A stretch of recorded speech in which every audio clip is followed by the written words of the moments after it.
Mangez tout ce que vous voulez, mais à des horaires bien précis. C'est un régime qui, sur le papier, en séduit plus d'un, puisqu'on vous promet une perte de poids simplement en réaménageant vos repas sans vous priver en parallèle. Ça peut paraître miraculeux, mais est-ce que ces belles promesses ne cacheraient pas quelque chose de moins glorieux? Vous êtes prêts? Alors c'est parti!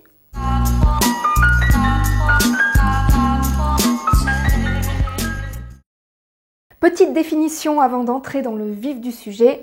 Déjà, on va parler du régime de base, parce qu'il y a évidemment des variantes, mais ça serait un petit peu long d'analyser toutes les variantes à la sauce de chacun. Donc, à la base, la chrononutrition, c'est un régime qui a été inventé par le docteur Alain Delabosse et qui autorise tous les aliments, mais pas à n'importe quel repas, car d'après lui, selon l'heure de consommation d'un aliment ou plutôt d'un macronutriment, protéines, lipides, glucides, il sera soit transformé en énergie, soit stocké. Mais est-ce que c'est vraiment aussi simple que ça? En réalité, il a simplifié à l'extrême nos mécanismes physiologiques pour en tirer ses conclusions. Pour bien comprendre, voyons en quoi consiste une journée type en chrononutrition. Ce régime reprend en fait les vieux principes alimentaires qui datent de nos grands-parents, à savoir petit déjeuner de roi, déjeuner de prince et dîner de pauvre. Vous avez certainement déjà entendu cette théorie. Le petit déjeuner sera donc gras et protéiné, mais sans sucre, avec du fromage, du beurre, des œufs, du jambon, un peu de pain si vous avez encore de la place. Le déjeuner sera plus traditionnel avec de la viande, un féculent et un légume. Ah oui, j'ai oublié de mentionner le goûter. Parce qu'en fait, aux alentours de 16h, vous avez droit à des fruits secs, du chocolat, des gâteaux secs, des oléagineux, bref, tout ce qu'il y a de plus conventionnel de nos jours pour un goûter. Et le repas du soir, il devra être léger, avec du poisson, des légumes, bref, pas de gras, pas de glucides le soir. Et attention, on ne saute pas le repas du soir, sinon c'est plus de la chrononutrition, mais du jeûne intermittent. Bon, déjà avec ce menu, et si vous avez écouté attentivement les autres vidéos de ma chaîne, je suis certaine que vous aurez saisi le problème.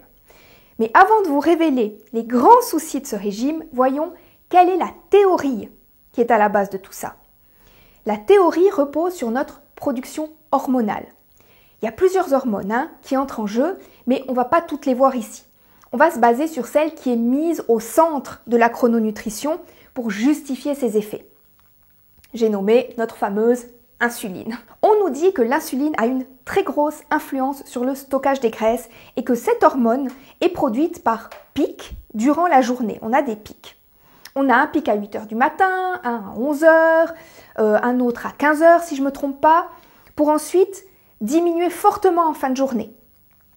On nous dit que l'insuline est une hormone de stockage, et là je ne suis pas tout à fait d'accord avec ça. L'insuline a pour but de faire entrer le sucre, le glucose, dans nos cellules, afin que celles-ci puissent produire de l'ATP, ou plus simplement puissent produire de l'énergie. Le stockage aura lieu du moment où, par la faute des lipides qui bouchent les récepteurs à insuline de la cellule, le glucose ne pourra pas y entrer. Il restera donc dans la circulation sanguine et il devra être évacué pour maintenir l'homéostasie chérie de notre corps, homéostasie sanguine qui est à 1 g de glucose par litre de sang. À ce moment-là, le glucose pourra éventuellement, sous certaines conditions, être transformé en graisse par le foie. Mais c'est certain que, vu l'alimentation actuelle, vu notre alimentation très grasse, les scientifiques définissent l'insuline comme une hormone de stockage, alors qu'en fait il n'en est rien. Avec notre alimentation actuelle riche en gras, forcément que le sucre va être stocké vu qu'il ne pourra pas rentrer dans la cellule. Pourquoi notre corps sécrète de l'insuline à ces heures bien précises? Est-ce que ce ne serait pas justement parce que c'est à ces heures-là que nous sommes censés manger des glucides? Vu qu'à la base, l'insuline, c'est bien l'hormone qui gère le glucose et donc les glucides. Pourquoi sécrète-t-il moins d'insuline le soir venu? Parce qu'il fait nuit et qu'on ne peut plus aller chercher notre nourriture? Non? Et pourquoi est-ce qu'il en sécrète directement au lever du jour? C'est pas par hasard pour nous pousser à partir en quête de glucides?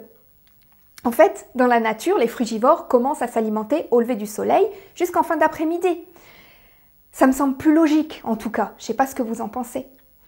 Avant de passer au risque de ce régime, n'oubliez pas de me laisser un petit pouce en l'air pour m'aider au référencement de la vidéo sur YouTube.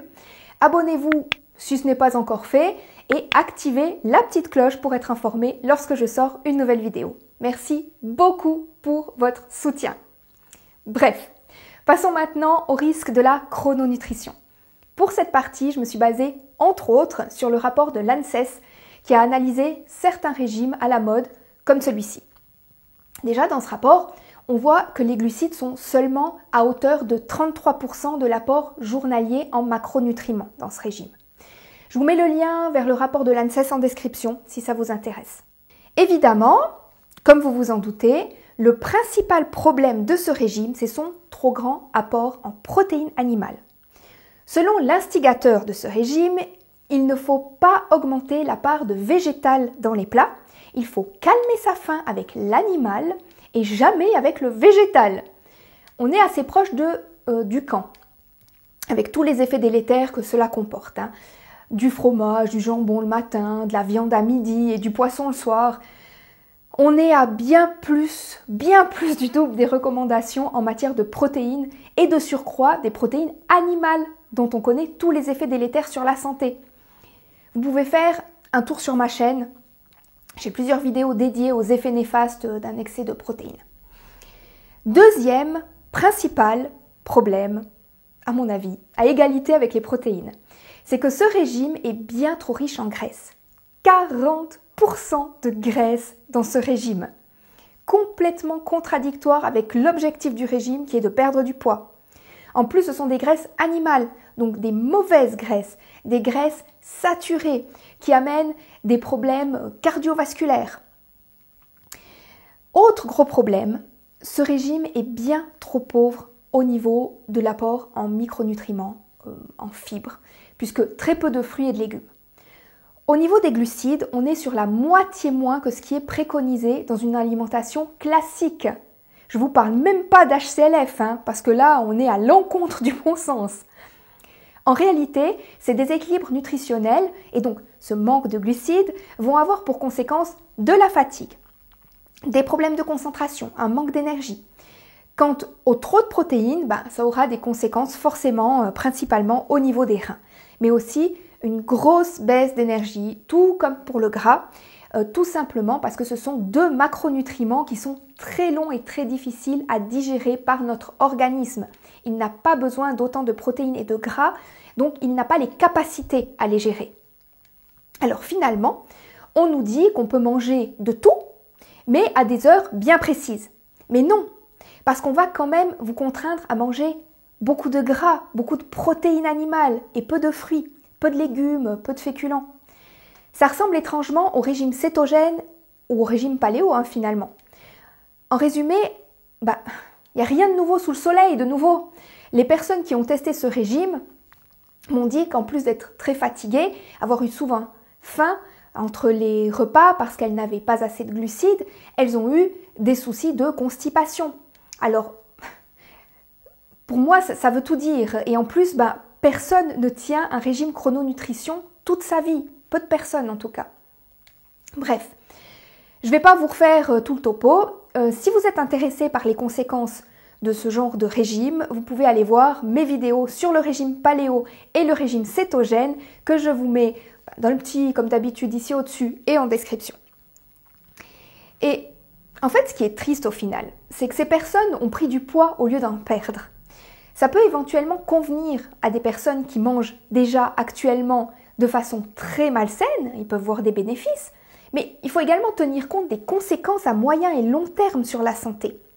Et à nouveau, c'est pas quelque chose de simple, c'est une méthode compliquée. Est-ce que vous pensez que dans la nature, les animaux, ils s'embêtent à savoir ce qu'ils doivent manger et à quelle heure ils doivent le manger? C'est pas un régime intuitif, voilà, cherchez le mot, c'est pas un régime intuitif. Et de surcroît, c'est pas écologique à une époque où on essaye de se limiter dans la consommation de produits animaux pour la planète. Voilà, c'est tout pour cette vidéo. Si vous avez des questions, n'hésitez pas à me les laisser en commentaire.